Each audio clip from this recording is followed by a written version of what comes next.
chapter 15. Let's talk about polyphony. We talked about monophonic texture, or just one single line of melody, when we were looking at Gregorian chant or plain chant. One of the biggest developments in music happened during the Middle Ages, and that was the development of polyphony. Very, very important musical feature in the development of Western music. Polyphony has a very distinctive sound, um, and we're going to take a look a little bit at that in this chapter. But when they started writing it down, the Romanesque era, which is 850 to 1150, that's when we first start seeing polyphony being notated. And you're going to see precise rhythms being notated, the pitches indicated. And so we're developing this notational system that's more specific. And that's very, very important for polyphony. So what polyphony is you're going to have more than one melody occurring at the same time, two melodies occurring at the same time. It's different than homophony. Homophony is a melody plus accompaniment. Polyphony, two melodies happening at the same time.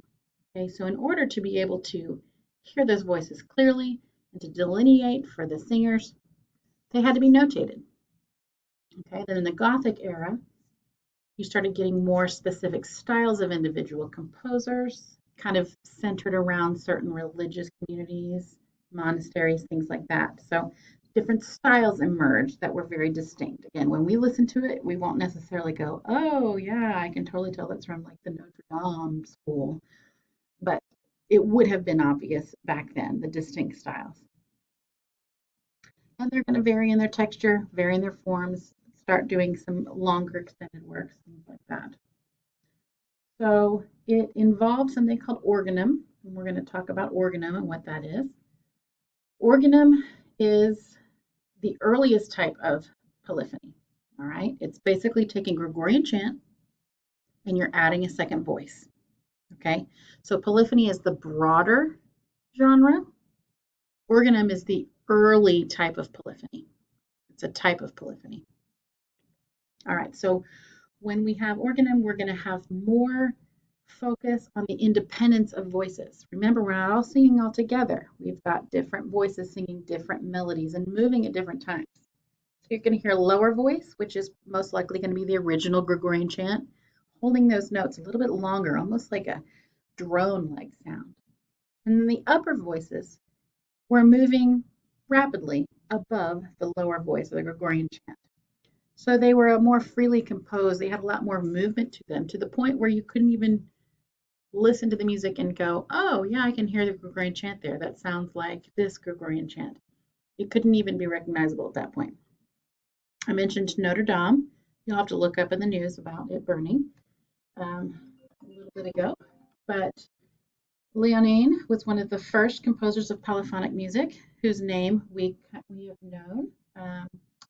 And he was responsible for doing the great book of organum called the Magnus Liber Organi. So he collected these organums, put them into this book. There's a beautiful picture of Notre Dame in Paris. And then his successor, Pérotin, even expanded it further by adding 3 and 4 voices to it. So polyphonic music was becoming very popular. It required very specialized singers, so they used this for more important things, not just your everyday masses, but more feast days, things that marked more significance for the church.